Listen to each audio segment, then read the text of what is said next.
இதா இருக்கிற பெண்ணுகிட்ட திருமண பேச்சுவார்த்தை செய்யக்கூடாது. அவட 4 மாசம் 10 நாள் முடிஞ்சு வெளியே வந்ததுக்கு பிறகுதான் எப்பேற்பட்ட வசதிக்கார மாப்பிள்ளையா இருந்தாலும் சரி, எப்பேற்பட்ட தங்கமான மாப்பிள்ளையா இருந்தாலும் சரி, இதா இருக்கிற நேரம் மாப்பிள்ளை பார்க்கிற, பேசுற, முடிவெடுக்கிற, அவகிட்ட அனுமதி கேட்கிற, அவகிட்ட அதை பத்தி கலந்தாலோசிக்கிறது எதுவுமே அனுமதி கிடையாது. முடிஞ்சதுக்கு பிறகு அடுத்த நாளே என்ன செய்யலாம்? அல்லாஹ் ஹலால் ஆக்கியிருக்கேன். அந்த சஹாபி பெண்களும் அப்படித்தான். உள்ளொண்ட வச்சு வெளியொண்ட பேச மாட்டாங்க. அவங்களோட இதா காலம் முடிய திருமணத்துக்கு ரெடி ஆயிடுவாங்க. சஹாபிகள் போருக்கு போவாங்க, போர்ல மவுத்தாகுவாங்க, வேற எங்கேயாவது போவாங்க, பிரயாணத்துல வியாபாரத்துக்கு போவாங்க, மவுத்தாகுவாங்க.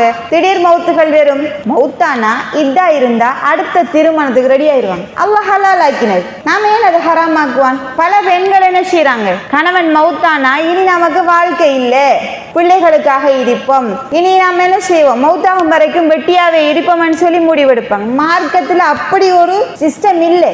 விரும்பினா இருக்கலாம், திருமணம் முடிக்க கூடாது என்று மார்க்கத்துல சட்டம் இல்லை. அல்லாஹ் நல்ல அழகிய பொருத்தமான, அல்லாஹ்க்கு பொருத்தமான வாழ்க்கையை தந்தால் தேர்ந்தெடுத்து ரப்புக்கு பொருத்தமாக வாழ்றதுல நன்மை இருக்கு. அல்லாஹ் சந்தோஷத்தை வச்சிருப்பான், பரக்கத்தை வச்சிருப்பான். தேவையில்லாத இந்த முடிவுகள் எடுக்கக்கூடாது. ஆனா இதா இருக்கிற நேரம் எந்த பேச்சுவார்த்தையும் அந்த பெண்ணுகிட்ட கொண்டு போகக்கூடாது. இது ஒரு மார்க்க சட்டம்.